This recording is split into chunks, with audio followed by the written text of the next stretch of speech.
খেলার মাঠে ভিডিও একদম থাকি ভাই, আমি মাঠ কাউকে চিনি না। এটা ভাই আলহামদুলিল্লাহ ভাই, আলহামদুলিল্লাহ ভাই। আমি আসার সময় আমার কোচ বিল্লাল, আমার ফ্রেন্ড ছোট ভাই কমল, অনেকে চেনেন আপনারা, ও প্রিমিয়ার খেলে আমার এদিকে খেলছে। ওর সময় আমি বলছিলাম যে আমার হাতে ব্যথা, ভাই মারা গেলে আপনার মনে থাকবো না, আপনার কি করবে। আলহামদুলিল্লাহ আমার আমার ফ্রেন্ড বিল্লাল এবং ওর আরো যারা ছিল সবাই ইন্সপিরেশনে ভাই, সবাই উৎসাহ দিতে বলে আসলে আমি ব্যথাটা ভুলে গেছিলাম। অভিনয় যেমন রক্তে, খেলাও কি রক্তে নাকি ভাই? রক্তে তো কিছু থাকে না ভাই, রক্তে আসলে থাকে না, এটা আসলে নেশা ভাই, ক্রিকেটটা একটা নেশা। একটাই নেশা ভাই, ক্রিকেট খেলাটাই নেশা, ক্রিকেট দেখানো নেশা, আর কিছু না ভাই। পুরো পুরো লিগ ঘিরে কি বলবেন? পুরো এত সুন্দর আয়োজন আয়োজন করার জন্য আমি সান ভাই, ইরফান ভাই, টি স্পোর্টস এবং যারা স্পন্সর হয়েছে তাদেরকে অনেক অনেক ধন্যবাদ। এবং আমি চাই প্রতি বছর এরকম একটা টুর্নামেন্ট হোক। তার কারণটা হচ্ছে যে আমরা একটা গেট টুগেদার হয়। আসলে আমরা তো জানেন আপনারা তো সবাই ভাই ব্রাদার, আপনাদের সাথে তো 2 দিন পর দেখা হয়। তো আসলে এরকম সব আর্টিস্ট, বাংলাদেশের আর্টিস্ট বলার সময় একসাথে হওয়াটা তো আসলে অনেক বড় ব্যাপার। এই জন্য থ্যাংকস ইরফান ভাই এবং সাজেদ ভাইকে। হেরে গেছে আসলে তাদের কি ছিল? যখন ছিলেন পার্থ বলছে ভাইয়া আমি আছি, আমি বলছি তাহলে আমি মারবো।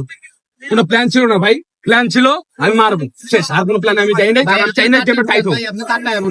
ভাই যারা হারলো আসলে তারা তো আপনাদের কলিগস, তাদের আসলে কি বলবেন? ভাই দুর্দান্ত টিম ভাই, ওই টিমের সবাই ভালো প্লেয়ার। অন্ত দুর্দান্ত প্লেয়ার, তারপরে সান ভাই ওটা তো কর্পোরেট খেলে। তো কতটা প্লেয়ার, সেলিম ভাই আমাদের কাছে, সেলিম ভাই উনি এই বয়সে এসে যে এফোর্টটা দেয় মাঠে। সালমান আছে, তারপরে আমাদের অনেক ইমন ভাই দুর্দান্ত লেফট আর্ম স্পিনার। তো ভাই ওই টিমটা দুর্দান্ত ভাই। এমন আয়োজন আসলে প্রত্যেকবার হওয়া উচিত কিনা? উচিত, অবশ্যই উচিত ভাই। কি কারণে? এই যে একটু কিছু কথা আপনার কিন্তু ভিড় করবে, ইন্টারভিউ নেবেন, আমরা ভালো আমরা প্রতিদিন খেলার পরে যারা ভালো খেলে তাদেরকে আমরা গ্রুপে, আমাদের গ্রুপ আছে অল স্টার এবং আলাদা আমাদের সবার গ্রুপ আছে, সে ভালো খেলতেছে আমরা ভালোটা উৎসাহ দিচ্ছি, খোঁজ দিচ্ছি, কনফিডেন্স জানাচ্ছি, আবার খারাপটা আমরা ধরে দিচ্ছি।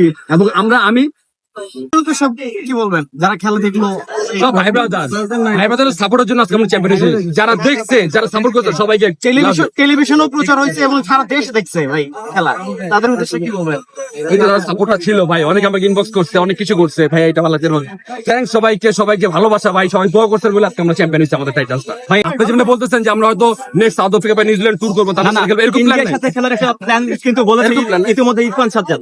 আমরা শুনেছি এরকম যদি এশিয়া আমাদের এই উপমহাদেশে যদি এরকম সুযোগ হয়, অবশ্যই আমরা বেস্ট টিম নিয়ে যাবো না, খেলবো না তাদের সাথে। আমাদের যোগ্যতা তো প্রমাণ করতে হবে যে না ভাই বাংলাদেশ ক্রিকেটের চোষ। ইয়েস ভাই, ইন্ডিয়াতেও কিন্তু খেলা হয় সেলিব্রিটি 10, তাদের আয়োজন করার একটা আমাদের তো কম বড় হয় না ভাই। না বললাম যে পুরো দেশের সেলিব্রিটি পুরো আমি চাই কি জানেন, এরপরে টুর্নামেন্টটা যেন বাংলাদেশের যত বড় বড় সুপারস্টার আছে সবাই যেন